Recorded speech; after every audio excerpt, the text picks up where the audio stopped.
السلام عليكم ورحمة الله وبركاته.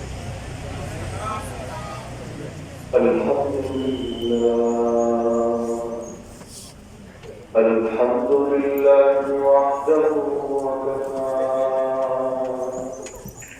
وسلام على عباده الذين اصطفى. أما بعد فأعوذ بالله من الشيطان الرجيم. بسم الله الرحمن الرحيم. ويؤثرون على أنفسهم ولو كان بهم خصاصة ومن يوق شح نفسه فأولئك هم المفلحون. وقال النبي صلى الله تعالى عليه وسلم: بعثت لأتمم مكارم الأخلاق. أعوذ بالله صدق الله عليه العظيم وبلغنا رسوله النبي الكريم. সফর করতে অল্পই হাতে জাতীয় মাদ্রাসা দক্ষিণ বড় আজকের বর্ষে অনুষ্ঠানের সম্মানিত সতর্ক মন্ডলী উপস্থিত উপস্থিত আল্লাহ তাআলা চাইলে আগামী দিনের নবরেখা মঞ্জুরি সংসদীয় আসনের সম্মানিত কান্ডারি উপস্থিত এলাকার প্রধান মুরব্বীগণ, স্থানীয় এবং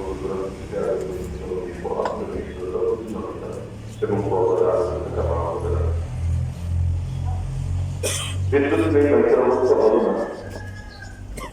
আওয়াজ কতটুকু থাকতে হচ্ছে আমি জানি না।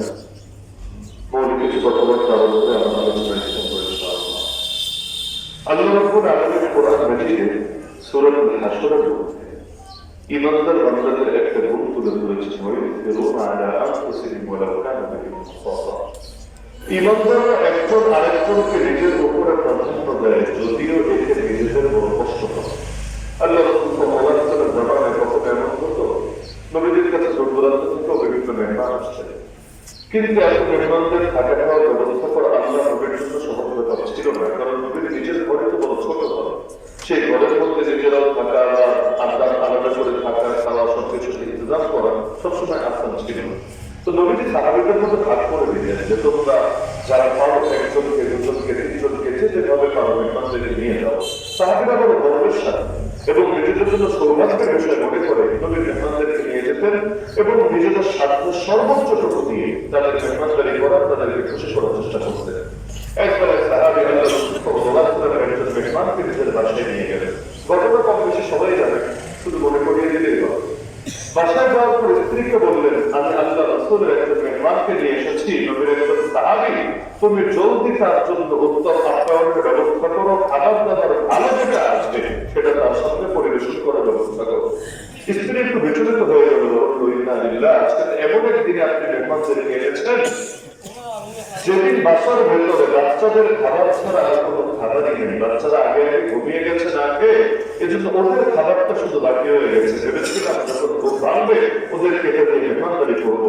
বাস্তবে আজকে আপনাকে দেওয়ার মতো বা আমার খাওয়ার মতো কোনো ইন্তজাম আজকে নেই। ঘরের মধ্যে এমন কোনো খাবার নেই, শুধু বাচ্চাদের জন্য যতটুকু আছে বাস অতটুকুই। তাও যদি ঘুম ভেঙে যায়, তারা যে কোনো সময় খাবে, সেটার জন্য রাখা আমাদের এটাও থাকতো না।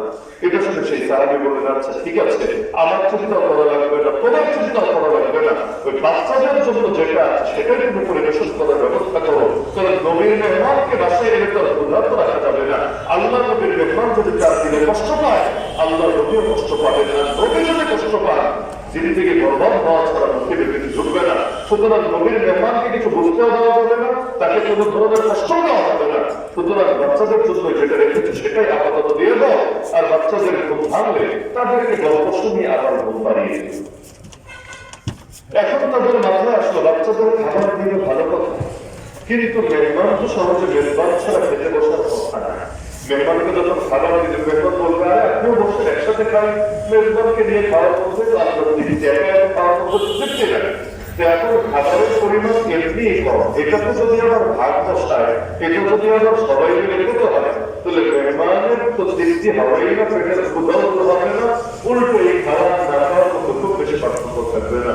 এই বুদ্ধি থেকে তারা স্ত্রীকে পরামর্শ দিয়ে দিল, স্ত্রীকে বললো, শোনো, তুমি খাবার পরিবেশন করার আগে একটা কৌশল করো। কৌশলটা হলো, তুমি বাকি যেটা ছিল ওই সময় ধরে, এখন যেভাবে ওই কারেন্ট চলে গেলে অনেক সময় মোমবাতি জ্বালায়, কখনো তেল দিয়ে অন্য কোনো বাতি জ্বালায়, ওই জন্য একটা বাতি ছিল। স্ত্রীকে বলবো, তুমি বাতিটা কৌশল করে ঠিক করার ভাগ করে রেডিয়ে ফেলো।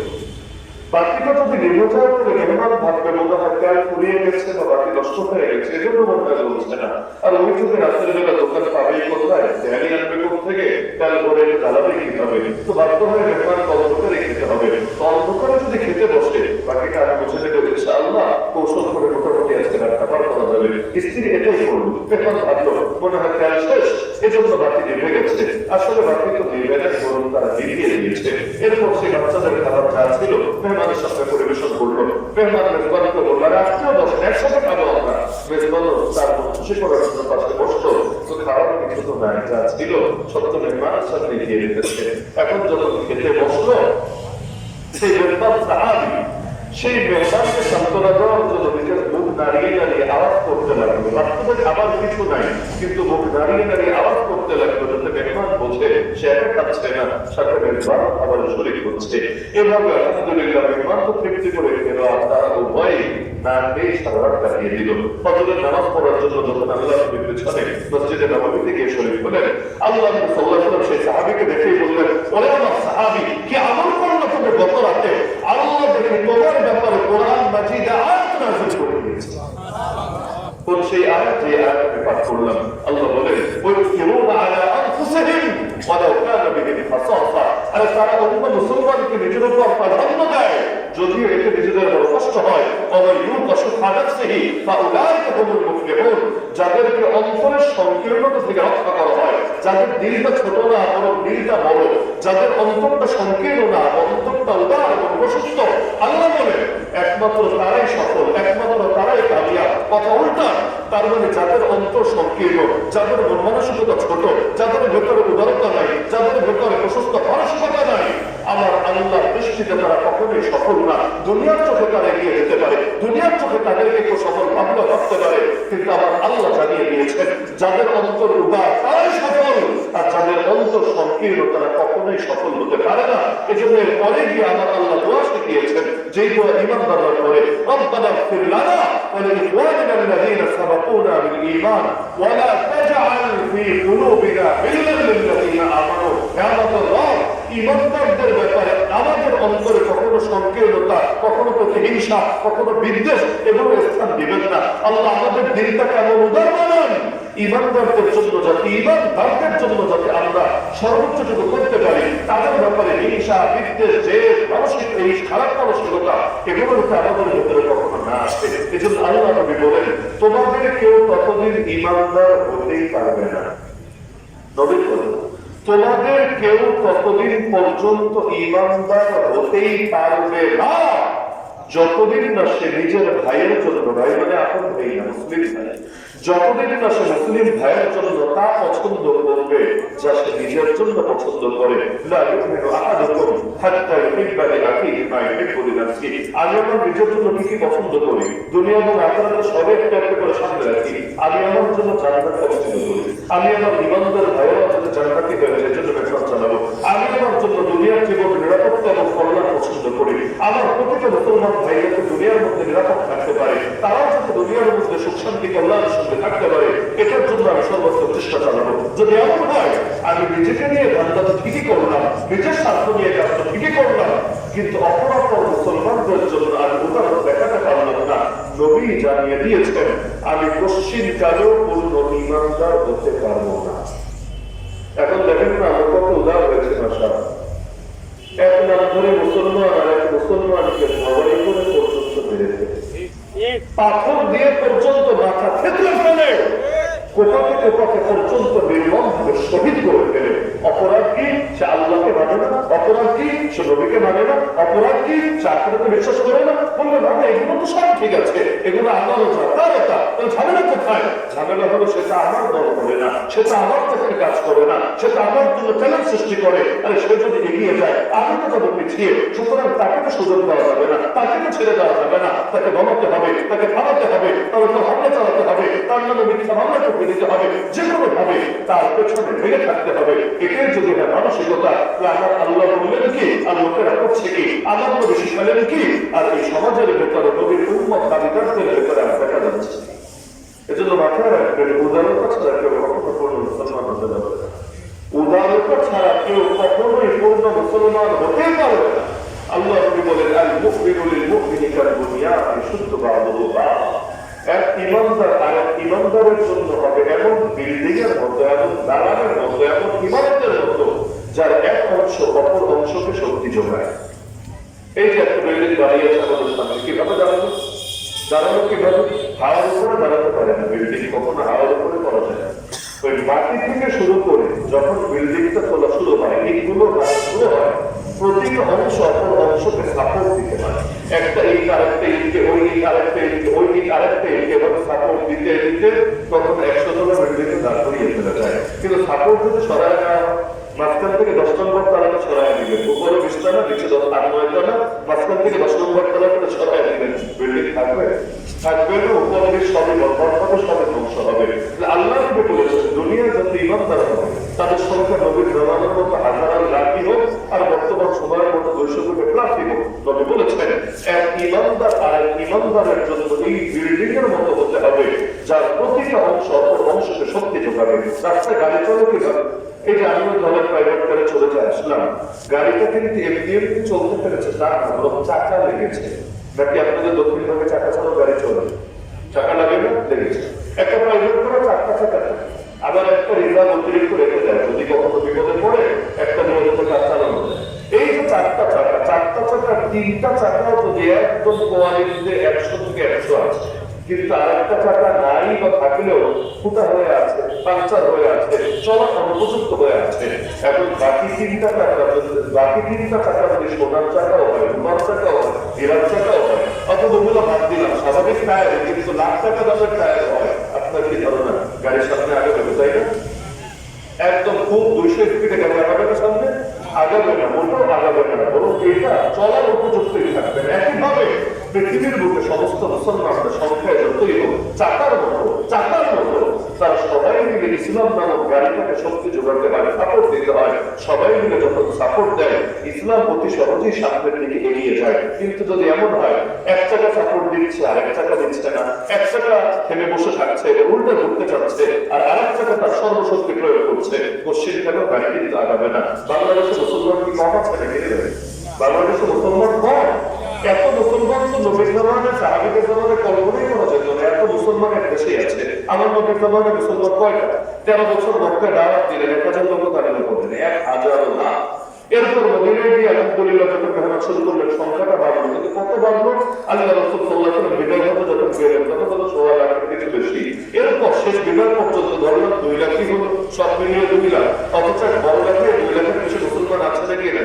এক বড় লাখের জরিমিনের ভোটারের সংখ্যা তো আছে 2 লাখের দ্বিগুণের বেশি। তাহলে সেখানে এক একটা থানার ভেতর, এক একটা জেলার ভেতর কি হারে মুসলমান। অথচ আল্লাহ নবী সাল্লাল্লাহু আলাইহি ওয়াসাল্লাম যখন সর্বপ্রথম ইসলামের রাষ্ট্র মদিনা প্রতিষ্ঠা করলেন, ওই সময় মুসলমান কয়জন? এই গুটি কয়েক মুসলমানকে নিয়ে একটা স্বাধীন রাষ্ট্র, ইসলামী রাষ্ট্র, পূর্ণাঙ্গ শরিয়া ভিত্তিক রাষ্ট্র প্রতিষ্ঠা করে ফেললেন।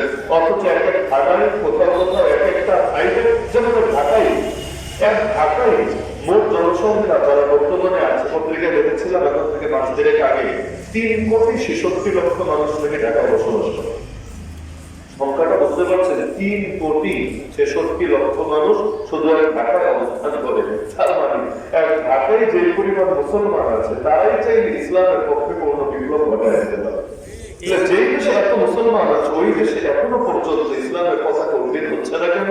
এমনকি স্বাধীনতার 55 বছরে এসে এখনো নবীর ইজ্জত হেফাজতের জন্য স্লোগান দিতে হচ্ছে, এখনো বলতে হচ্ছে নবীর পরে নবী নাই, সংসদে আইন চাই, আরো চাইতে হবে। নবীর পরে নবী নাই, কাদিয়ানের মুসলমান আরো কতটা চাইতে হবে একটা স্বাধীন রাষ্ট্রে।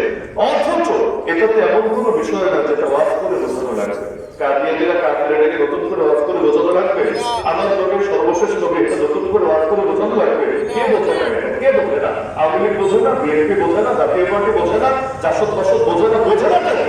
এটা এমন একটা বিষয় কমন সেন্স থাকলে বুঝে আসছে, কেউ কোনো কিছু লাগে না। তাহলে এই জিনিসটা পর্যন্ত এখনো বাস্তবায়ন হচ্ছে না কেন?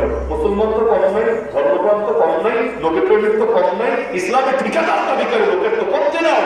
তো এত ঠিকাদার দিয়ে ভরে গেল দেশ, কিন্তু এখন আল্লাহ বিরুদ্ধে হেফাজতের ব্যবস্থা হচ্ছে না কেন? আরে হবে কিভাবে? হবে কিভাবে? চাকা একটা যদি আগাতে চায় সামনে, দুইটা মিলে ছুটতে থাকে পেছনে, একজন যদি এগোতে থাকে সামনে, 10জন মিলে তারা টানতে থাকে পেছনে। দিন শেষে কেউ পারে না বিজয়ী হতে, কেউ পারে না আল্লাহর নবীকে প্রতিষ্ঠিত হতে। এমনি তো আল্লাহ বলেন নাই তাআলাউ আলাল বিররি ওয়াত তাকওয়া, সূরাতুল মাইদা 2 নম্বর আয়াত। নেক কাজে এবং তাকওয়ার কাজে তোমরা একজন আরেকজনকে সাহায্য করতেই হবে। ওয়ালা তাআলাউ আলাল ইসমি ওয়াল উদওয়ান, তা গুনাহের কাজে, জুলুমের কাজে কেউ কাউকে সাহায্য করতে পারবে না। তার মানে সাহায্য হবে ভালোর উপরে, মন্দের উপরে না। ভালোর উপরে সাহায্য হবে, মন্দের উপরে না। অথচ আজকাল মন্দের উপরে সাহায্য ঠিকই হয়, ভালোর উপরে কেউ কাউকে সাহায্য করতে রাজি না। আল্লাহ রাসূলের একটা উদাহরণ দেন। নবীজি যখন মক্কায় ছিলেন, নিজের দাওয়াত শুরু করলেন, আল্লাহ নবীকে থামানোর জন্য এমন কোনো চেষ্টা নাই যেটা মক্কার এই হিজাবরা করেনি। কখনো মেরেছে, কখনো লোক দেখিয়েছে। সর্বযুগের মক্কাদের উপর যেই পরীক্ষাটা আসে, কখনো চেষ্টা করে লোক দেখাতে, লোক দেখিয়ে তাকে কিনে দিতে, কখনো চেষ্টা করে জুলুম করে করে তাকে ঢুকিয়ে দিতে। আল্লাহ রাসূল সাল্লাল্লাহু আলাইহি ওয়াসাল্লাম এক পর্যায়ে যখন দেখল কোনোভাবে দমানো যায় না, নবীজির আপন চাচা আবু তালেবের কাছে এসে হাজির হয়ে আবু জাহেল তার অন্যান্য সাংবাদিকদেরকে গিয়ে এসে বোঝানো, আবু তালেব তোমার ভাতিজাকে থামাও, সে যা চায় সব দিতে রাজি আছে, সেখানে বলো সে কি চায়। যে কোনো মূল্যে তোমার ভাতিজাকে খাও। তোমার ভাতিজা যদি সুন্দরী নারী চায়, আর সবচেয়ে সুন্দরী নারীর সাথে বিয়ের ব্যবস্থা করতে। তোমার ভাতিজা যদি সম্পদ চায়, কত সম্পদ লাগবে তা আমরা সম্পদের পাহাড় বানিয়ে দেবো। আর তোমার ভাতিজা যদি ক্ষমতা চায়, সেটাও বলে ফেলো, কোন আপত্তি নেই, কোন আপত্তি নেই আমাদের। আমরা তাকে রাজনৈতিক নামক পার্লামেন্টের মেম্বার বানিয়ে দিব, সদস্য পদ তাকে দিয়ে দেব। আর 4 নম্বর, সে যদি পাগল হয়ে থাকে, তাকে যদি জিন ধরে থাকে, সেটাও বলে ফেল। আমরা আরো সবচাইতে ভালো কবিরাজ দেখে চিকিৎসা করাবো। নাউযুবিল্লাহ মিন যালিক। কয়টা অফার দিল? 4টা। 1 নম্বরে নারীর অফার, 2 নম্বরে সম্পদের অফার, 3 নম্বরে ক্ষমতার অফার, 4 নম্বরে মূলত অফার নেই। এটা হলো টিটকারি। এটা হলো টিটকারি, মানে জিনে ধরলে এটাও বলুক, আমরা কবিরাজ দেখে চিকিৎসা করাবো। এটা ধরলাম 3টাই অফার। এই 3 অফারের মধ্যে নবী কোনটায় রাজি হয়েছিলেন? আল্লাহ নবী কোনটা রাজি হয়েছিলেন? আচ্ছা, নারীকে রাজি হন নাই বুঝলাম, সম্পদের রাজি হন নাই বুঝলাম, ক্ষমতায় কেন রাজি হলেন না? বয়ান বুঝেন, ক্ষমতায় কেন রাজি হলেন না? নবীকে অফার দেওয়া হচ্ছে, নবীর জোরাজোরির কিছু নাই, নবীর কদমের সামনে এসে ক্ষমতা লুটিয়ে পড়ছে। মোহাম্মদ ভাতিজা তুমি এখানে বললেই হবে, তোমাকে নেতা মেনে দিতে আমাদের কোনো দ্বিধা নাই। এত বড় সুযোগ কে হাতছাড়া করবে ভাই? নেতা হবে রক্ত খায়, নেতার কথা তো কর্মীরা এমনি শুনবে, নেতার কথা কর্মীরা এমনি শুনবে, দাওয়াতের ফিল্টার সহজ হবে। রাজি হলেন না কেন? চিন্তার বিষয় নাকি বিষয় না? এখন কেউ ব্যাখ্যা করবে, হুজুর মানুষ ক্ষমতা দিয়ে কি করবে? তিনি বলুন এজন্য রাজি হন ভাই। আরে আল্লাহ রাসূল তিনি তার দুনিয়া নিয়ে কি করবেন, তিনি তার আখিরাত নিয়ে পড়ে থাকবেন, এজন্য তিনি মূলত রাজি হন না। আমি তো জীবন করে ব্যাখ্যা জানি, কারণ আপনি তো আল্লাহ রাসূল সম্পর্কে কিছু জানেনই না। কারণ নবীজি মদিনায় যাওয়ার পর ক্ষমতা নিলেন কেন? ক্ষমতা ছাড়া তো ইসলামকে এগিয়ে নেওয়া যাবে না। আদর্শ শুধু মুখ দিয়ে বলতেই হয় না, এর সাথে বিজয়ী করার পাওয়ারও লাগে। শুধু ওয়াজ দিয়ে যদি ইসলাম বিজয়ী হতো, মক্কার বুকেই দোয়াতে বিজয়ী থাকতো। শুধু দোয়া দিয়ে যদি সমাধান হতো, ওই মেরাজুভাই বসে নবী যখন দোয়া করেছেন তখনই কাজ হয়ে যেত। বদলে ছোটা লাগতো না, উহলে যাওয়া লাগতো না, খন্দকে গিয়ে সেটা পাথর বাঁধা লাগতো না, তাবুকে হুদে গিয়ে রক্ত ছড়াতে হতো না। তার মানে শুধুমাত্র ওয়াজ নসিহতের দোয়া দিয়ে সমাধান হয় না, বরং শক্তি সঞ্চয় করা লাগে, বিপরীত শক্তির সঙ্গে টক্কর দেওয়া লাগে, এবং বাতিলের অন্ধকারকে নিভিয়ে জমিকে হকের আলো জ্বালানোর ব্যবস্থা করা যায়। আল্লাহ নবী ক্ষমতা গ্রহণ করতে কেন রাজি হলেন না? প্রশ্ন বুঝতে পারছেন? প্রশ্ন না বুঝলে উত্তর বুঝবেন না। প্রশ্ন বুঝতে পারছেন? নবীজি মক্কায় কেন ক্ষমতা গ্রহণ করলেন না? এটা বুঝতে চাইলে ওই সময়ের একটা বাস্তবতা বুঝতে হবে। মক্কা আর ফেরাউনের সময়ের মিশর বা নমরুদের সময়ের শাসন ব্যবস্থা এক ছিল না।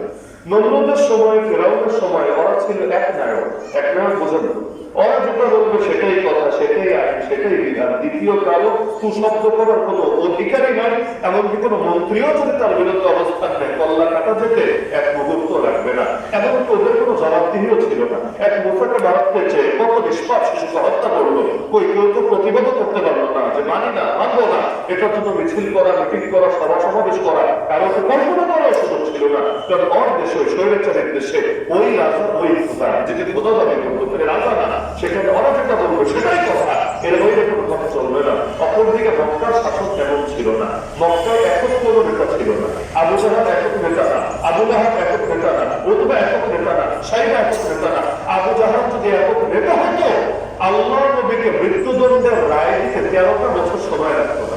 সে প্রথম দিনই বলে দিত মোহাম্মদের ধরে জবাই করে ফেলো, যেভাবে নমরুদ বলেছে, যেভাবে ফেরাউন বলেছে। আবু জাহাল বলতে পারেনি, 13 বছর সময় লেগেছে। কেন জানেন? কারণ নেতা তো একা ছিল না, নেতা একা ছিল না, তার মধ্যে পার্লামেন্টার বহুলতা ছিল। সবার থেকে পরামর্শ নিয়ে নিয়ে তারপর সিদ্ধান্ত বাস্তবায়ন করতে হতো। আবু জাহাল বলতো, চল মোহাম্মদের মেরে ফেলি।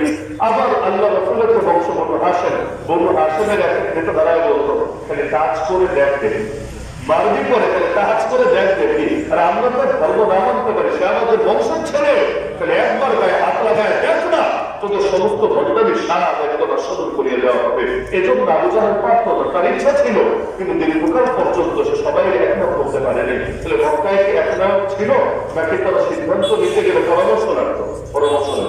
এখন আল্লাহ নবীকে যে নেতৃত্বের অফার দিচ্ছে, এর মানে এটা না আবু জাহাল কর্মী হতে চায়, নবীকে নেতার চেয়ার দিতে চায়। মানে আবু জাহাল এখন থেকে আর নেতা থাকবে না, আবু লাহাব উতবা সাইবা নেতাগিরি করবে না, আল্লাহ নবী হবেন নেতা, আমাদের চামচা, আমাদের তার কর্মী না, এমন প্রস্তাব তারা থেকে দিচ্ছে না। বরং ওরাও নেতা থাকবে, আল্লাহ নবীকে জাস্ট ওদের সঙ্গে একটা চেয়ার দিবে, একটা সিট দিবে। সিট দিলে কি হবে? আপনি বলছেন যাক, এটাও তো সমস্যা, আল্লাহ নবী সেখানে বসতে পারতেন, ব্যাস ধীরে ধীরে সুযোগ তো বাড়তো। এবং এক পর্যায়ে তিনি ইসলাম বিজয়ী করে উল্টে ফেলতেন। আরে ভাই, এখানে এমন একটা সংকট আছে যেটা আজকের বাংলাদেশের সঙ্গে মিলবে, এবং নবী সিরাতের এই ঘটনা যদি বুঝতে পারেন, বর্তমানে আমাদের করণীয় বিষয়টাও সহজে বুঝে ফেলবেন ইনশাআল্লাহ। আল্লাহ নবী যেহেতু একজন আর ওরা যেহেতু অনেকজন, কথা বুঝেন, আল্লাহ নবী যেহেতু একজন, ওরা যেহেতু অনেকজন, নবীকে নিয়ে যদি বসাতো, ওদের সঙ্গে যদি আল্লাহ নবীকে জোটে থাকার সুযোগ দিত, যখন কোনো সিদ্ধান্ত নেওয়ার প্রয়োজন পড়তো, যেমন একটা উদাহরণ দিই, চোরের সাজা কি দেওয়া যায় সিদ্ধান্ত দরকার। চোরের সাজা কি দেওয়া যায়? আবু জাহাল জিজ্ঞেস করতো, আপনারা একজন মতামত দেন তো, চোরের ব্যাপারে কি রায় দেওয়া যায়? আল্লাহ নবী দাঁড়িয়ে বলতেন, আউযু বিল্লাহি মিনাশ শাইতানির রাজীম, বিসমিল্লাহির রহমানির রহিম, ওয়াস-সারিকু ওয়াস-সারিকাতু ফাকতাউ আইদিয়াহুমা। আল্লাহ আয়াতটা পড়ে শোনায় দিতেন যে চোর হোক আর চুন্নি হোক, মানে পুরুষ হোক আর মহিলা হোক, মেল ফিমেল যেটাই হোক, ব্যাপার না, সাজা একটাই, হাত কেটে দিতে হবে, ওদের শরীরে আর হাতটাই বাকি রাখা যাবে না, যাতে চিরকালের জন্য একটা দাগ লেগে থাকে, এবং যাতে আগামীতেও কখনো আর নেতাগিরির স্কোর ভেতরে না থাকে। হাত তো আর টিকটিকির লেজ না, কয়েকদিন পর আবার ভেতর থেকে আরেকটা বের হবে, একবার কাটলে সারা জীবনে শেষ। এখন নেতাও যদি চুরির জন্য হাত কাটা যায়, 5 বছর পর এসে আমার জাতির সামনে ভোট চাইতে পারবে? যদি ভোট চায় আর মানুষ দেখে যে নেতার তো হাতই নেই, শরীরে হাতই নাই, মানুষ তো যা বোঝা বুঝে নিবে। এরপর যদি বলে আমাকে একটা ভোট দিয়েই দেখেন না, আপনাদের জান মাল ইজ্জত সব নিরাপদ থাকবে, আপনাদের কি ধারণা মানুষ তাকে ভোট দিয়ে সম্মানিত করবে না জোতার বাড়ি দিয়ে বিদায় করবে? এই জন্য আল্লাহ রাসূল সাল্লাল্লাহু আলাইহি ওয়াসাল্লাম তিনি আয়াত শোনায় দিয়েছেন যে চোর হোক আর চুন্নি হোক, এদের সাজানোর হাত কেটে দিতে হবে। আবু লাহাব দাঁড়ায় বলতো, নবীর পরে আবু লাহাব দাঁড়ায় বলতো, রাজা আমাকে ঠান্ডা করো, এত উগ্রবাদী কথাবার্তা বলতে তো হবে না, বরং দেখতে হবে চোর কি আমাদের দলের না বিরোধী দল। যদি আমাদের দলের হয় তার হাত কেটে দেওয়া যাবে না, এটা মাথায় আইব না, বরঞ্চ এক চিপায় নিয়ে গিয়ে 10% রেখে দিতে হবে যে বেটা একা একা খেলে তো হবে না, নিজেও কিছু খা, আমাদেরকেও কিছু ভাগ দে, 10 মিলে করি কাজ, আর যেতে নাহিলার। সুতরাং তুইও কিছু রাখ, সমস্যা নেই, তুই যদি না রাখিস তাহলে আমরাই এখান থেকে পার্সেন্টেজ পাবো কিভাবে, তুইও কিছু রাখ, আমাদেরও কিছু দে, সবাই ভাগে জমে খাই।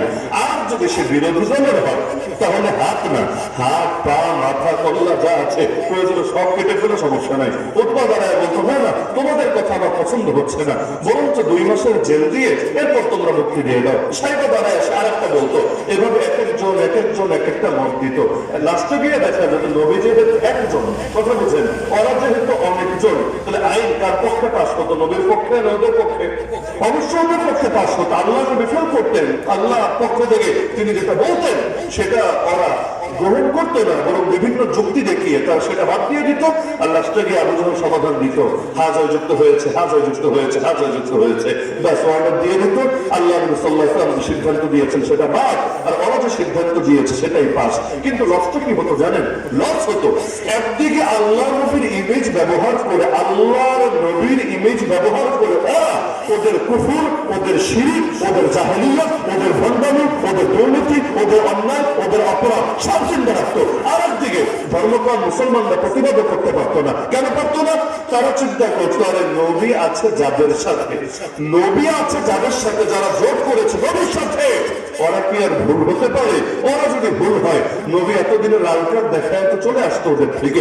নবী যেহেতু ওদের সাথে আছে, তার মানে আমরা যদিও বুঝতে ভুল করছি, আসলে মনে হয় তলে তলে ওরা গর্বেশ বাবার সাথে বাবাই ভোটে। তাহলে ওরা যদি ভণ্ড হতো, নবীকে অবশ্যই ওদেরকে হলুদ না লাল কার্ড দেখাতো।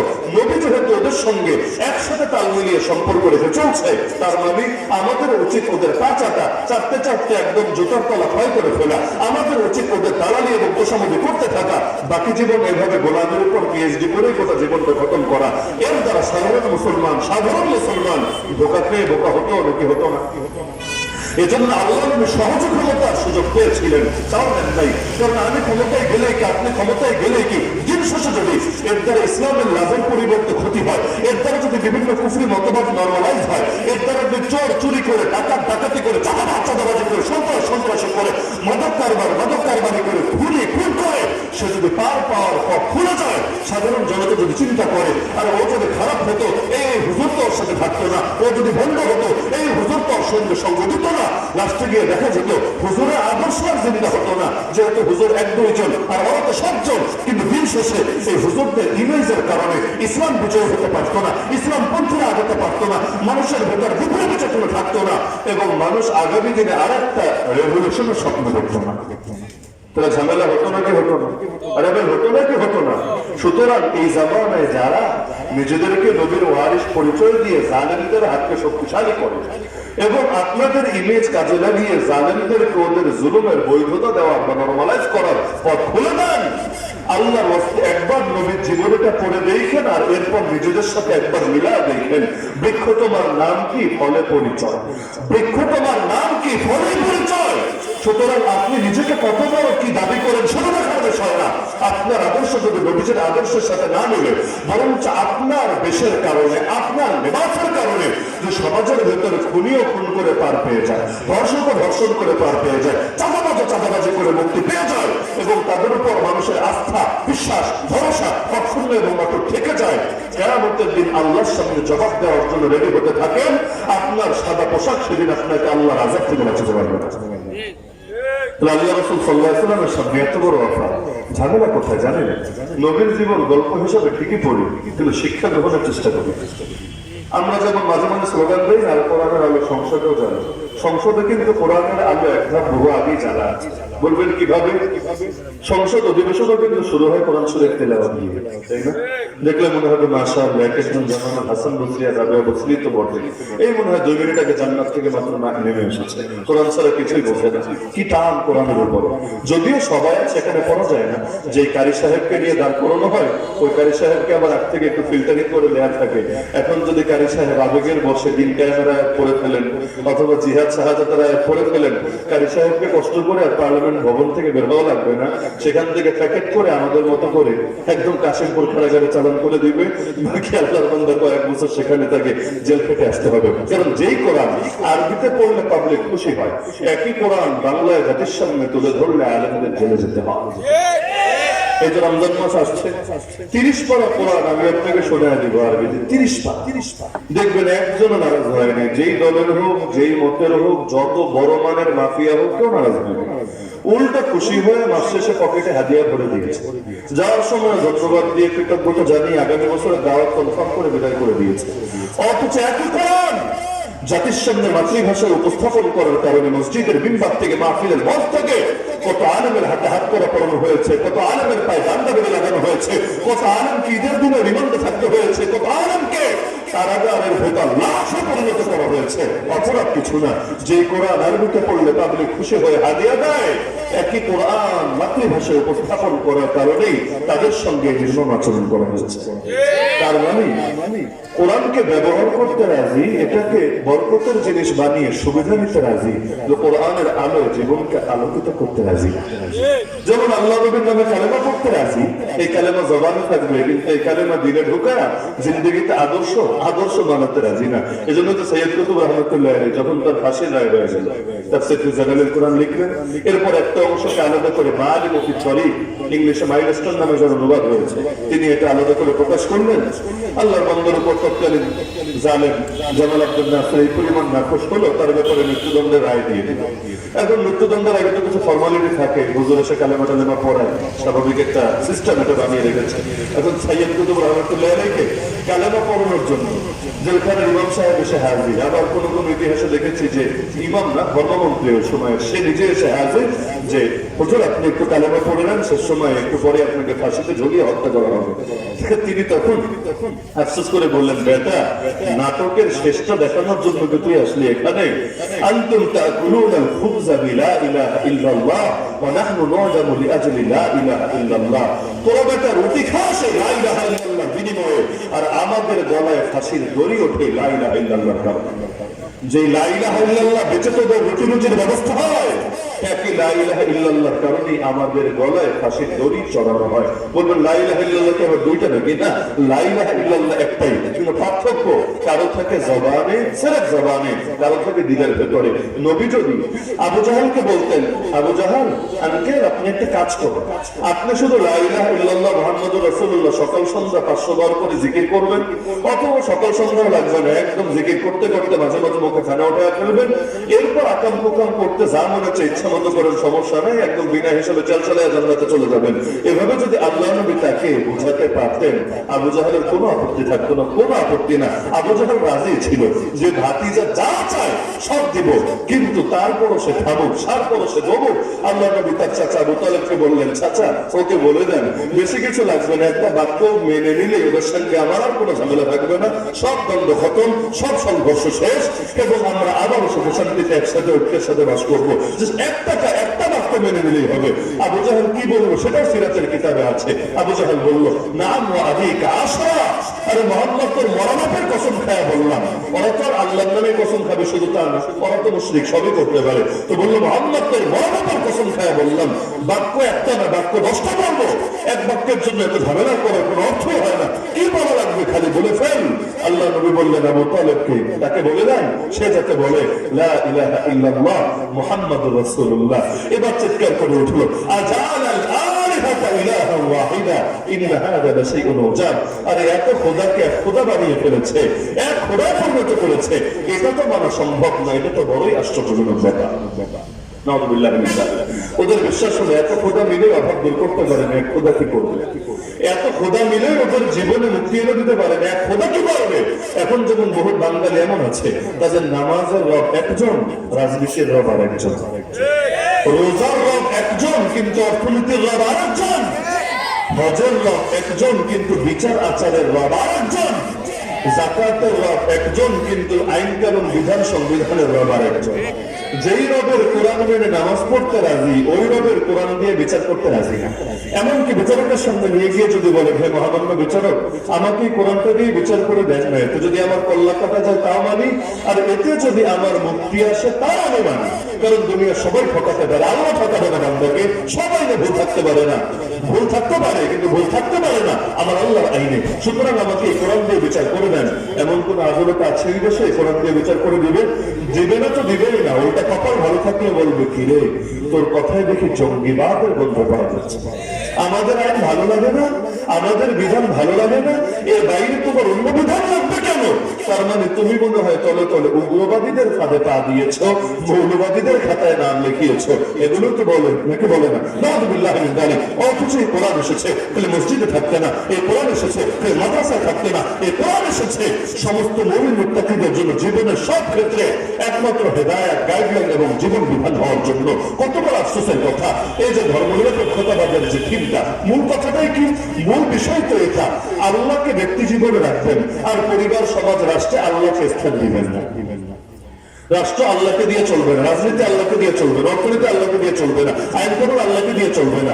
আল্লাহ চলবে ব্যক্তি জীবনে। আল্লাহকে মেনে নামাজ পড়েন, রোজা রাখেন, হজ করেন, যাকাত দেন, কিন্তু আল্লাহকে মেনে বাকিগুলো করতে যায় না। এমনকি দুদিন পর পর এক একজন বলে যে ইসলামকে ব্যবহার করে রাজনীতি কেন? তাহলে কি দিয়ে রাজনীতি হবে? নর্থ যেভাবে বলে সেটা দিয়ে, নাকি আমেরিকা যেভাবে বলে সেটা দিয়ে? আদর্শ ছাড়া রাজনীতি হয় না। কি বলে? কোনো না কোনো আদর্শ তো লাগবেই, কোনো না কোনো আদর্শ তো লাগবেই। আদর্শ আছে দুইটা, এক আদর্শ এসেছে আল্লাহর থেকে, আর এক আদর্শ এসেছে গায়রুল্লাহ থেকে। গায়রুল্লাহ মানে বুঝলেন? আল্লাহ ছাড়া যা আছে সবই গায়রুল্লাহ, আল্লাহ ছাড়া যা আছে সবই গায়রুল্লাহ। তো মোট আদর্শ কয়টা? দুইটা। একটা দিয়েছেন আল্লাহ আর আরেকটা দিয়েছে গায়রুল্লাহ। আমাদের বলেন তো, আল্লাহ বেশি জ্ঞানী না গায়রুল্লাহ বেশি জ্ঞানী? আল্লাহ যেটা দিয়েছেন সেটা বেশি সুন্দর না গায়রুল্লাহ যেটা দিয়েছে সেটা বেশি সুন্দর? আল্লাহর বান্দা আল্লাহ একটা মনে করবে না তো কারটা মনে করবে? আরে তুমি দুনিয়ার যাত্রা মেনে করো না কেন? সে তোমার হায়াত মৌতের মালিক না, সে তোমার কোন কিছুর মালিক না, যিনি সব কিছুর মালিক। মুসলমান তারটা মানবে না তো কারটা মানবে? এজন্যই আল্লাহ সূরা মাইদার মধ্যে নিজে প্রশ্ন ছুড়েছেন, আচ্ছা হুকমাল জাহিলিয়াতি ইয়াবগুন, আরে বান্দা কি অমুসলিমিক বিচার চায়, জাহিলি বিচার চায়? ওমান আহসানু মিনাল্লাহি হুকমান লিকাওমিন ইউকিনুন, বিশ্বাসীদের জন্য আল্লাহর চাইতে বড় উত্তম বিচারক কে হয়? চিন্তা করেন অন্তর কত সংকীর্ণ হয়েছে। খালি মুসলমান ভাইয়ের বেলায় না, আল্লাহর ব্যাপারে অন্তরগুলো সংকীর্ণ হয়ে আছে। আল্লাহ বলেন তাও মানতে রাজি না, নবী বলেন তাও মানতে রাজি না, কোরআন বলে তাও মানতে রাজি না। এমনকি আমার আল্লাহর বিধানের সামনে অন্তত একটু সফট ভয়েস ব্যবহার করতেও রাজি না। নাউযুবিল্লাহি মিন যালিক। এজন্য আমি শুরু থেকে একটা কথাই বলে আসছি, উদারতা ছাড়া কখনোই জান্নাতে যাওয়া যাবে না। একটা ঘটনা শুনলে আরো ক্লিয়ার হবে। আবু জাহলের নাম শুনেছেন তো আপনারা? যদি আবু জাহল কিন্তু কোনো নাম না, আবু জাহল তো কোনো নাম না, ওর নাম হলো আমর, বাপের নাম হিশাম, আমর বিন হিশাম। আবু জাহল মানে হলো গন্ড মূর্খ। কোন পর্যায়ের মূর্খ হলো? নামই হয়ে গেছে গন্ড মূর্খ। দুনিয়াতে অনেক সময় নামের চাই অন্য জিনিস দিয়ে লোকে তারা বেশি চেনে। অনেকের এমন আছে নাম বলা লাগে না, যেমন আমি যদি বলি কাউয়া, নাম বলা লাগে না। আমি যদি বলি মুরগি চোরা, নাম বলা লাগে না। কিছু ক্ষেত্রে এমন হয় যে নামের চাইতে এগুলো বেশি ভাইরাল হয়ে যায়। এরা ওটাও কিন্তু কারো নাম না, কারো নাম না, কিন্তু নাম বললে লোকে যা চিনবে এর চাইতে বেশি চেনে এগুলো দিয়ে। একইভাবে আবু জাহল কারো নাম না। আবু জাহলের এক পুত্র ছিল, যে পুত্র নিজেও সারা জীবন ইসলামের বিরুদ্ধে যুদ্ধ করেছে। শেষ জীবনে আল্লাহ তাকে হেদায়েত দিলেন, মক্কা বিজয়ের পরে কালেমা পড়ে মুসলমান হলেন। এক যুদ্ধে আগে যুদ্ধ করেছে ইসলামের বিরুদ্ধে, এবার ইসলামের পক্ষে কাফেরদের বিরুদ্ধে যুদ্ধে নেমেছে। যুদ্ধের মাঠে আহত হয়ে এক পর্যায়ে তিনি ময়দানে পড়ে আছেন। হঠাৎ পানির পিপাসা লাগলো, তিনি একজনের কাছে পানি চাইলেন, ভাই একটু পানি দাও, একটু পানি দাও। ওই আহত অবস্থা। ওই সময় তার কাছে পানি নিয়ে গেল। এখন তিনি যখন পানিটা মুখের কাছে নিবেন, এমন সময় পাশ থেকে আরেকজন আহত সাহাবী তিনি আওয়াজ দিয়ে উঠলেন, পানি পানি পানি। দুনিয়াতে এটা কিন্তু একটা স্বাভাবিক প্রবণতা। একটা জিনিস আপনার হয়তো জরুরত নেই, কিন্তু আরেকজনকে দেখলে মনে পড়ে যায়। মনে করেন আপনারা সবাই বসে আছেন, এভাবে আর 1 ঘন্টা থাকতে পারবেন, ব্যাপার না। কিন্তু দুইটা যুবক ছেলে যদি এখন সামনে পানি দেওয়া শুরু করে, ধরেন পানির বোতলই হোক অথবা গ্লাসে পানি ঢেলে ঢেলেই হোক, হাতে হাতে দেওয়া শুরু করে, তখন দেখবেন আপনারও মনে করবে কি আমারও তো গলানো শুরু হয়েছে, আমারও একটু পানিটা খাওয়া দরকার। তাহলে ডাক দিবেন, ভাই আমার পানিটা দিয়ে যাও। এটা স্বাভাবিক ব্যাপার। এই জন্য শীতকালে ফজরের সময় মসজিদে এক কোণা থেকে একজন কাশি দিলে দেখবেন এরপর কি হয়। খালি এক কোণা দিয়ে একজন কাশি দিলে এটা ছোট, মানে জামাত হলে কম টের পাবেন, কিন্তু জামাত যদি বড় হয়, মসজিদ বড় হয়, ভালো টের পাওয়া যায়। এক কোণা একজন তো দেখেন এভাবে কাশি দেয়, কিন্তু পুরো মসজিদ শুরু হয়ে গেছে, এক একজন এক এক ভাবে তাহলে কাশি আর কাশি আর কাশি দিচ্ছে। হয় না এটা? কেন? অন্যদের মনে করেছে যে আমারও তো কাশি এসেছে। একজন যদি হাই তোলা তো বুঝেন, হা করে দেখবেন, আর দেখে দেখে আরো 5 জন একসঙ্গে হা করেছে, এটা দেখে দেখে মনে চলে আসে। এমনকি ইমাম সাহেব যদি কখনো একটু লম্বা করে ফেলে, মনে করেন তাহিয়াতে বসেছে, কিন্তু আপনার দোয়া মাসুরা পড়া শেষ, কিন্তু ইমাম সালাম ফেরাচ্ছে না, এভাবে 30 সেকেন্ড 1 মিনিট 1.5 মিনিট যাচ্ছে, কিন্তু ইমাম সালামে ফিরায় না।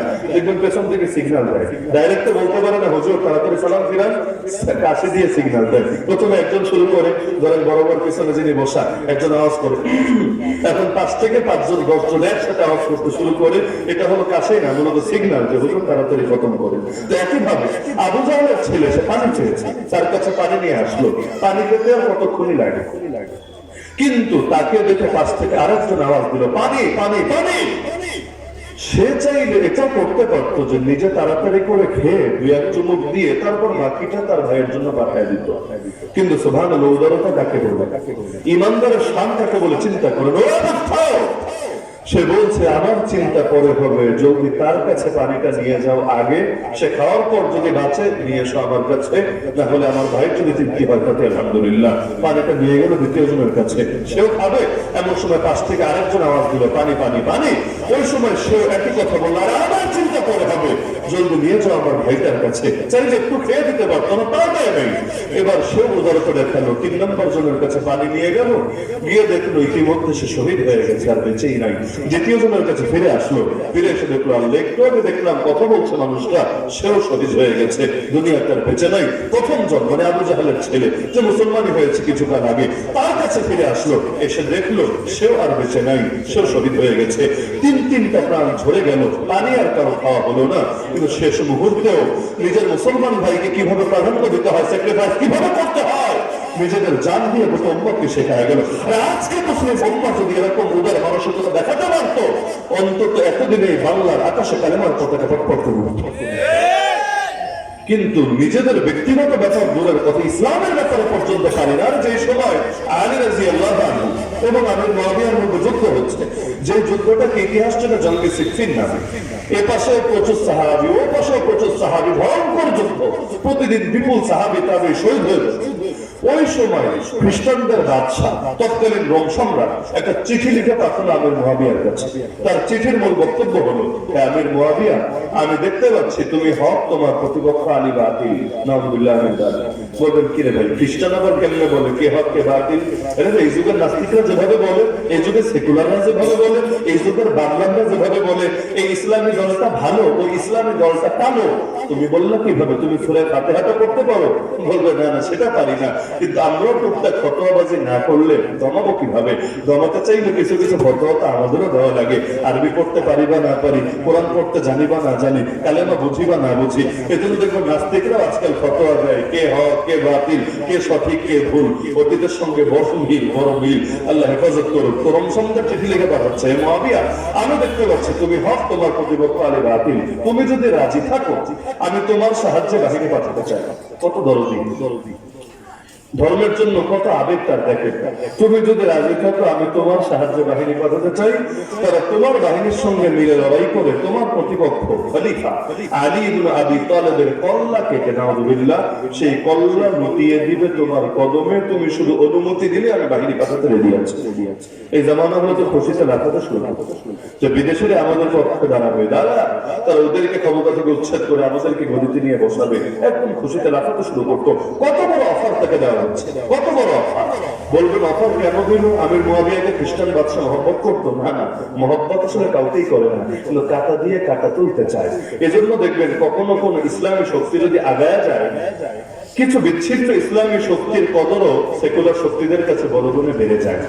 এজন্য বাড়ে না যে আপনার টুপিকে অনেক ভালোবাসে, এজন্য না যে আপনার সাদা দাড়িকে অনেক ভালোবাসে, এজন্য না আপনার পাঞ্জাবি দেখে ক্রাশ পেয়েছে আপনার উপরে, এগুলো কিছু না।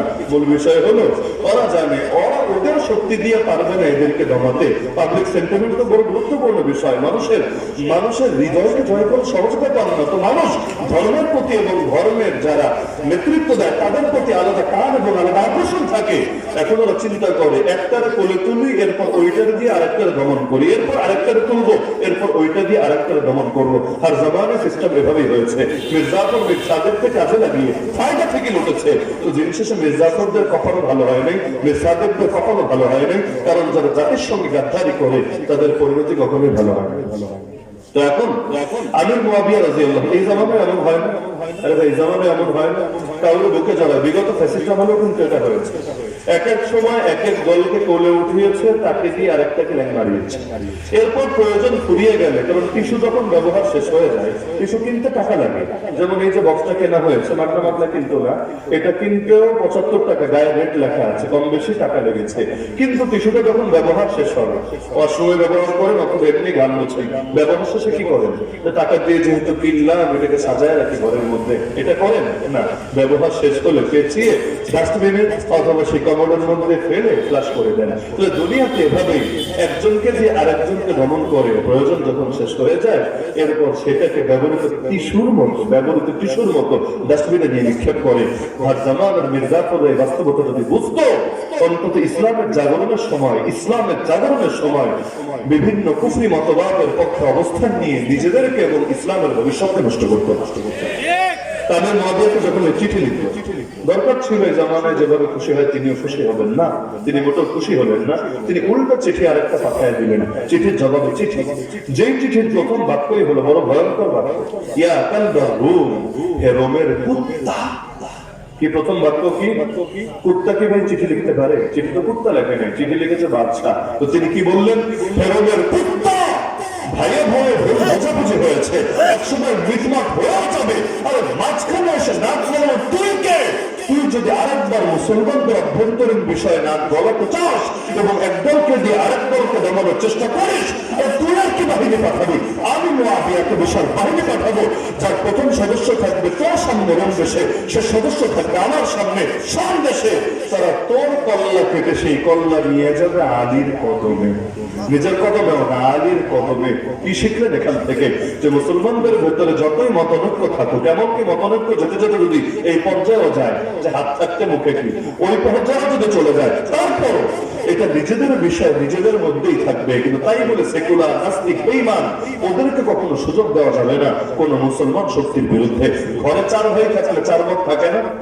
অবশ্যই থাকে। মাঝে মাঝে ঝগড়া ঝাঁটি মারামারি লাগে না? অবশ্যই লাগে। পর যদি আসে ঘর দখল করতে, তখন কিন্তু ভাইয়ের নিজেদের মধ্যে কারো ছোড়াছুড়ি করে না, সব ভুলে গিয়ে হাতে হাত রেখে কাঁধে কাঁধ মিলিয়ে আগে পরকে দূর করে, এরপর প্রয়োজনে নিজেরা আবার ঠান্ডা মাথায় ঝগড়া করে। কিন্তু আল্লাহ মাফ করুন, আমরা তো এমন হয়েছি, নিজেরা পারবো না কিছু করতে, অন্যকেও দেবো না করতে, নিজেরা সিঁড়ি হবো, যাতে করে সিঁড়িতে চলে জাবান আবু জাহাল আবু লাহাবরা পারে উপরে যেতে। এমন যদি হয়, কিয়ামতের দিনে সংকীর্ণ মানসিকতার জন্য আল্লাহকে অবশ্যই জবাবদিহি করতে হবে। এজন্য উদারতা ছাড়া না পৃথিবীর বুকে আর না আখিরাতে মুসলমান কখনো এগোতে পারবে। সুতরাং উদার মানসিকতা রাখতে রাজি আছেন তো ইনশাআল্লাহ? শেষ কথা, উদারতার জন্য একটা জিনিস লাগবে, সেটার নাম হলো বিনয়। অহংকারের সাথে কখনো উদারতা হবে না।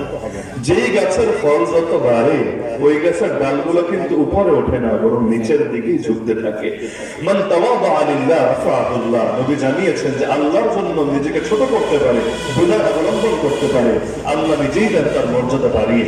আমার আল্লাহ কারুনকে সম্পদ কম দেন নেই, এত দেওয়া দিয়েছেন। চাবি ছিল এত বেশি, বিশাল শক্তিশালী যুবক কাফেলা ক্লান্ত হয়ে যেত চাবি বহন করতে করতে। চাবি যদি এত বেশি হয়, সিন্ধুক কত বেশি, সিন্ধুক যদি এত বেশি হয়, মাও কত বেশি। কিন্তু এত কিছু পেয়েও যেহেতু বিনয় দেখাতে পারে নাই, অহংকার দেখিয়েছে, আল্লাহ কৃতিত্ব স্বীকার না করে এগুলোকে নিজের কৃতিত্ব বলার চেষ্টা করেছে, পরিণতি আমার আল্লাহ ওকে আর বাড়ি সহ ধসিয়ে দিলেন মাটির ভেতরে। অপরদিকে কত সাহাবী ছিলেন, ওসমান গনি রাদিয়াল্লাহু আনহু, জুবাইর ইবনে আওয়াম রাদিয়াল্লাহু আনহু, এরকম কত সাহাবী ছিলেন যাদের এক একজনের সম্পদের পরিমাণ আসলে বর্তমান বাজার দরে কয়েক বিলিয়ন ট্রিলিয়ন ডলার সমমূল্যের হবে। এক একজনের এই পরিমাণ সম্পত্তি আল্লাহ দিয়েছিলেন। অপরদিকে এগুলো তাদেরকে আল্লাহ থেকে দূরে সরায়নি, জান্নাত থেকে দূরে সরায়নি, উল্টা আল্লাহর আরো নিকটে নিয়ে গিয়েছে। কেন? কারণ সম্পদ পেয়েও অহংকারে আক্রান্ত হন নাই, বিনয় আক্রান্ত গেছেন। এজন্য আমার আল্লাহ সুলাইমান আলাইহিস সালামকে বাদশাহী দিলেন, ফিরআউনকে বাদশাহী দিলেন। পরিণতির পার্থক্য সকলেই জানেন। তা আল্লাহ আপনাকে যোগ্যতা দিলেন, প্রতিভা দিলেন, মেধা দিলেন, দল দিলেন, বল দিলেন, সম্পদ দিলেন, সব দিলেন। কিন্তু এগুলো পেয়ে যদি দিনের জন্য বিনয়ী না হতে পারেন, আল্লাহর জন্য অবদান রাখতে না পারেন, এটাই হয়তো আপনার আখিরাত ধ্বংসের কারণ হবে। সুতরাং উদার মানসিকতা রাখতে রাজি আছেন তো ইনশাআল্লাহ? তো দিনের বেলা গরমের ভেতর, এরপর আপনারা দুপুর বেলা তো ওয়াজের টাইম না স্বাভাবিকভাবে, এরপর আলহামদুলিল্লাহ কষ্ট করে এখানে যে উপস্থিত হয়েছেন, আল্লাহ তাআলা আপনাদের সবাইকে এর জন্য সর্বোত্তম বিনিময় দান করুন। কিছুদিন আগে অবশ্য দেখা হওয়ার কথা ছিল আপনাদের সাথে দক্ষিণভাগ বাজারে এক মাহফিলের আগের রাতে আমাকে মেসেজ দিয়েছেন যে হুজুর আপনারা কষ্ট করে আসার দরকার নেই। কেন দরকার নেই এটা তো বোঝেনি, আপনি যেহেতু এখন আর জাহান্নামী হয়ে গেছেন, জান্নাতি আর নাই, সুতরাং মনের ভাষা আর কি, সুতরাং জাহান্নামী মানুষ দিয়ে আর জান্নাতীদের ওয়াজ শোনার তো দরকার নেই। আলহামদুলিল্লাহ আমার এগুলোতে কখনো কোনো আলাদা মন খারাপও হয় না। কারণ আমি মনে করি আল্লাহর জন্য কিছু যদি কোরবানি দিতে না পারি, কিয়ামতের দিন বেলাল রাদিয়াল্লাহু আনহুর সঙ্গে হাসরের ময়দানে মিলিত হব কিভাবে? যার সঙ্গে যার মহব্বত, তার সঙ্গে তার কিয়ামত। দিনের জন্য কিছু কোরবানি তো দরকার আছে। সাহাবীরা তো কোরবানি দিয়ে দামি হয়েছে। আমল তো আগে অনেক লম্বা লম্বা আমলও করেছে, তো কি হয়েছে? আমল বাড়লেই যদি জান্নাত বাড়তো, ফেরেশতারাই সব জান্নাত বুকিং দিয়ে রাখতো, আমাদের সিরিয়ালি পাওয়া লাগতো না। কিন্তু আল্লাহর জন্য কিছু কোরবানি দিতে পারা, এটাই তো মুমিনের আসল সফলতা। আলহামদুলিল্লাহ, আমার এগুলো তো মন খারাপ হয় না। তবে মন খারাপ হয়েছিল পরের দিন এই এলাকা থেকে একজন জানালো যে হুজুর, আমরা তো শুনতে পেয়েছি। কিভাবে শুনেছেন আমি আর জিজ্ঞেস করি নাই, যে আপনি নাকি সারাদিনের ফোন ধরেন নাই এবং আপনি নাকি নিজের থেকে ওয়াদা দিয়ে ওয়াদা ঠিক রাখেন নাই, মাহফিলে আসেন নাই। আমার খুব কষ্ট লাগলো। ওয়াদা ঠিক রাখার জন্য আমার এমনও হয়েছে, গায়ের মধ্যে জ্বর নিয়ে কাঁপতে কাঁপতে গিয়ে মাহফিলে হাজির হয়েছে, পেট খারাপ, বারবার বাথরুমে যেতে হচ্ছে, এরপর ওয়াদা ঠিক রাখার জন্য মাহফিলে গিয়ে হাজির হয়েছে। কারণ মাহফিলে না গেলে নিজের খুব আহামরি লস নাই, কিন্তু কর্তৃপক্ষের পুরা গলা কাটা যায়। মানুষের কাছে তারা এমন ভাবে পৌঁছে যায় এবং মানুষ এত গালাগালি করতে থাকে, অনেক সময় দেখা যায় মাদ্রাসার ক্ষতি হয়ে যায়, মসজিদের ক্ষতি হয়ে যায়, দিনী প্রতিষ্ঠানের ক্ষতি হয়ে যায়। আমি এমন এলাকার সাক্ষী আছি, নাম বলার দরকার নেই, বাংলাদেশের বড় একজন বক্তা, তিনি মিস করেছেন। করার কারণে এলাকাবাসী মাদ্রাসায় বন্ধ করে দিয়েছে। 2 মাস পর্যন্ত মাদ্রাসা বন্ধ ছিল, আর প্রিন্সিপালের চাকরিও বিদায় একদম পুরো এলাকা ছাড়া করে দিয়েছে। অথচ তাদের কোনো দোষ ছিল না, দোষ বক্তারে ছিল, ইচ্ছা করে যায়নি। এই জন্য আমার দিক থেকে আমি চেষ্টা করি, যদি আসমানে জমিনে কোনো বালা মুসিবত না আসে, আমার দিক থেকে চেষ্টা করি ওয়াদা ঠিক রাখতে। সেখানে শুনলাম আমি নাকি সারাদিন ফোনই ধরি নাই। পরবর্তীতে তাদেরকে মেসেজের স্ক্রিনশটে আমি দেখাই দিলাম, দেখেন ভাই, আমি ফোন ধরি নাই নাকি আমি জান্নাতি থেকে জাহান্নামী হয়ে গেছি, এজন্য জান্নাতি মানুষের আর আমাদের কথা শুনবে না। মূল বিষয় কোনটা একবার দেখে নেন, নিজেদেরই ক্লিয়ার হয়ে গেল। যাই হোক, আর জামানে এগুলো স্বাভাবিক একটা প্রবণতা। এজন্যই আলহামদুলিল্লাহ দুনিয়াতে যেটা দেখা যায়, সামনাসামনি বসলে কথা বললে অনেক কিছু ক্লিয়ার হয়ে যায়। সামনাসামনি বসলে দেখবেন লাখ লাখ লোক জনতা সাক্ষী থাকলেও তখন এমন কোন প্রমাণ হাজির করতে পারে না যেটা দিয়ে আপনারা বাতিল বলে প্রমাণ করবে। কিন্তু ফতোয়ার বাজার গরম করতে আর কি লাগে? মাইক একটা থাকলে আর মুখ একটা থাকলেই তো চলে। জান্নাত জাহান্নাম যদি আল্লাহ আমাদের হাতে দিয়ে দিতেন, মানুষ তো এখন পিটকারি মারে যে লোকে জান্নাতের টিকিট বেচে। আরে বাংলাদেশে জান্নাতের টিকিট আর কয়টাই বেচা হয়েছে? জাহান্নামের টিকিট যে হারে বিক্রি হয় এই দেশে, জাহান্নামের টিকিট যে হারে বিক্রি হয় এই দেশে, তুই গোমরা, তুই কাফের, তুই মুনাফিক, তুই বেঈমান, তুই আল্লাহর দুশমন, তুই নবীর দুশমন, তুই সাহাবী বিদ্বেষী, তুই এইটা, তুই সেইটা। নাউযুবিল্লাহ। যাদের জীবন কাটে নবীর আদর্শ প্রতিষ্ঠা করার জন্য, যাদের জীবন কাটে নবীর সাহাবীদের রঙে এই অঞ্চলটাকে রঙিন করার জন্য, তাদেরকে যখন গালি দেওয়া হয় নবীর দেশে সাহাবীদের দেশে বলে, এর চাইতে বড় জুলুম যে কি হতে পারে আল্লাহ ভালো জানে। হ্যাঁ, সমস্যার কিছু নাই, সুবহানাল্লাহ আলহামদুলিল্লাহ জিকির করলে আর কয়টা নেকি হবে? আল্লাহর জন্য যারা গালি খায় তাদের আমল নামায় নাকি এর চাইতে 1000 গুণ বেশি হতে থাকে। এমন কোন নবীর নাম আমাকে বলতে পারবেন যে নবীকে গালি দেওয়া হয়নি? গালি খাওয়া তো নবীগণের সুন্নাত আলহামদুলিল্লাহ। অপরাধ করে না, হকের কথা বলতে গিয়ে, হকের পথে চলতে গিয়ে গালি খাওয়া, জেল খাটা, শহীদ হওয়া, এগুলো নবীগণের সুন্নাত আলহামদুলিল্লাহ। কপাল কি সবার জোটে? আল্লাহ যারা কবুল করেন তার জন্য তো জোটে আলহামদুলিল্লাহ। এজন্য এটা আমার কথা না, কোরআনে আছে আল্লাহর নেককার বান্দাদের, প্রিয় বান্দাদের গুণ 6টা। এর মধ্যে একটা গুণ আল্লাহ বলেছেন, ওয়ালা ইয়াখাফুনা লাওমাতা লাইম, তারা কোন নিন্দুকের নিন্দাকে ভয় পায় না। তার মানে আল্লাহর প্রিয় হতে চাইলে এই গুণ অর্জন করতে হবে। কোন নিন্দুকের নিন্দা, কোন সমালোচকের সমালোচনা, কোন কটূক্তিকারের কটূক্তি, কোন গালিবাজের গালিকে ভয় পাওয়া যাবে না। আর যদি ভয় পায় কি হবে? আবু তালেবের মতো পরিণতি হবে। হক চিন্ত, হক বুঝত, হকের জন্য অবদান বহুত রেখেছিল।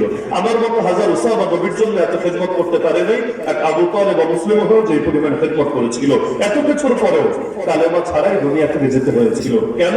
কালেমা সে করতে রাজিও ছিল, পাছে লোকে কি না বলে। আবু জাহেল মরার সময় উস্কানি দিচ্ছিল, বেটা মরার আগে ধর্ম পাল্টাবি, লোকে কি বলবে? এই বাচ্চা পোলাপানের হাতে পা দিবি, কি বলবে তোরে? বাচ্চাদের আদর্শের উপর থাক, মরার পর অন্তত ইজ্জতটা বাকি থাকবে। এখন আবু তালেবের এই কথা শোনার পরে আবু তালেব নিজেই বলে ফেললো, ঠিক আছে আমি জাহান্নামের আগুনকে প্রাধান্য দিলাম, নাউযুবিল্লাহ, তবু আমি লজ্জিত হতে রাজি না, আমি লজ্জিত হতে পারবো না, এতে আমার আখিরাতে যা হয় হবে। তাহলে যারা নিন্দুকের নিন্দাকে ভয় করে তারা হকের উপর থাকতে পারে না। ইনশাআল্লাহ সুম্মা ইনশাআল্লাহ আমি মনে করি পরীক্ষার ধাপের পরে সফলতার ধাপ আসে। ফাইন্না মা'আল উসরি ইউসরা, ইন্না মা'আল উসরি ইউসরা। এত শহীদের রক্ত বেঁচে যাবে না, এত জেলখাটা বেঁচে যাবে না, এত কোরবানি বেঁচে যাবে না। সেদিন বেশি জোরে না, যেদিন এদেশের আকাশেও ইসলামের পতাকা উড়বে, সেদিন এই রাজাকারদের মুখের ভাষ্য কি হবে সেটা দেখার জন্য মাঝে মাঝে ইচ্ছা হয় আল্লাহ বলি, আল্লাহ ওই কয়েকটা দিন বাঁচে থাকার তৌফিক দিও যারা ইসলামের পক্ষে থাকতে পারে না, বরঞ্চ বিভিন্ন কুফরি মতবাদের পক্ষে থাকে। ওই সময় এদের মুখের বলি কি হবে আর চেহারার অবস্থাটা কি হবে একটা বার হলেও দেখার ইচ্ছা জাগে। আল্লাহ আমাদেরকে ইসলামের সরলে সুদিন দেখে যাওয়ার তৌফিক দান করুন।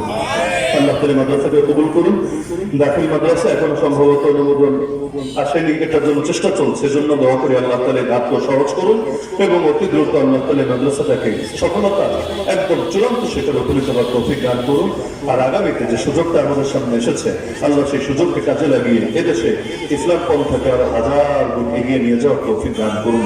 সুযোগ সবসময় আসে না, সুযোগ যখন আসে যারা কাজে লাগায় না বড় অপরাধী হয়ে থাকবে ইতিহাসের কাছে, পরবর্তী প্রজন্ম আমাদেরকে মাফ করবে না। এজন্য সুযোগ হাতছাড়া করবেন না। আল্লাহ সবাইকে তৌফিক দান করুন। আমিন ওয়া আখিরু দাওয়ানা আলহামদুলিল্লাহি রাব্বিল আলামিন। আসসালামু আলাইকুম ওয়া রাহমাতুল্লাহি ওয়া বারাকাতুহু। সবাই দুরূদ শরীফ পাঠ করে মুক্তাসার দোয়া হবে।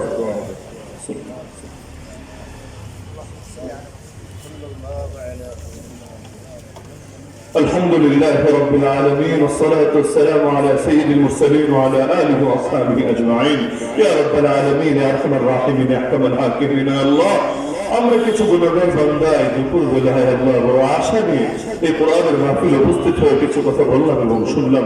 মেহেরবান আল্লাহ, মেহেরবানি করে আমাদের অতীতের সমস্ত গুনাহগুলোকে মাফ করে দেন।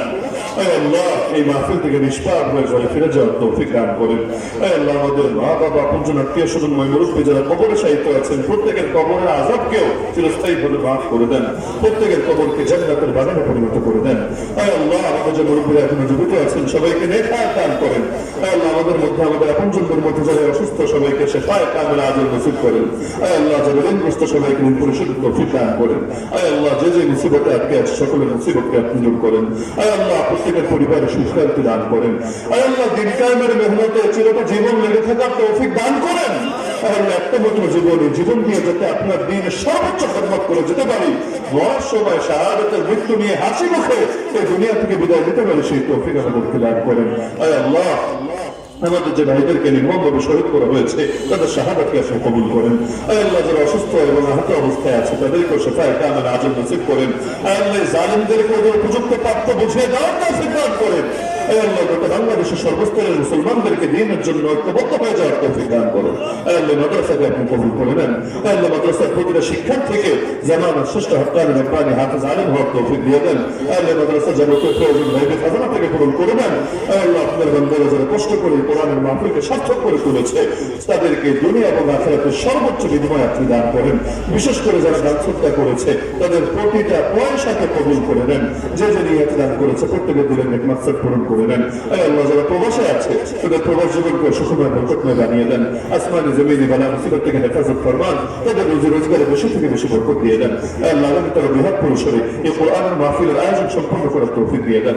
আল্লাহ আপনার বান্দারা যারা এখানে একত্রিত হলো, আরে আল্লাহ জান্নাতেও যাতে সবাই একত্রিত হতে পারে, কেউ যাতে জাহান্নামে পড়ে না যায়, সিরাত থেকে কেটে টুকরা টুকরা হয়ে জাহান্নামে নিক্ষিপ্ত না হয়, সেই তৌফিক আপনি দান করেন। আয় আল্লাহ যাদের অন্তর সংকীর্ণ তাদের অন্তরটাকে উদার করার তৌফিক দান করেন। আয় আল্লাহ যাদের ভেতরে প্রতিহিংসা, সেই প্রতিহিংসাকে দূর করে আয় আল্লাহ দ্বীনের জন্য সবাইকে ঐক্যবদ্ধ হওয়ার তৌফিক দান করেন। আয় আল্লাহ মুসলমানদের দিলগুলোকে এক এবং নেক বানিয়ে দেন। আয় আল্লাহ আগামী বাংলাদেশকে ইসলামের বাংলাদেশ বানানোর তৌফিক দিয়ে দেন।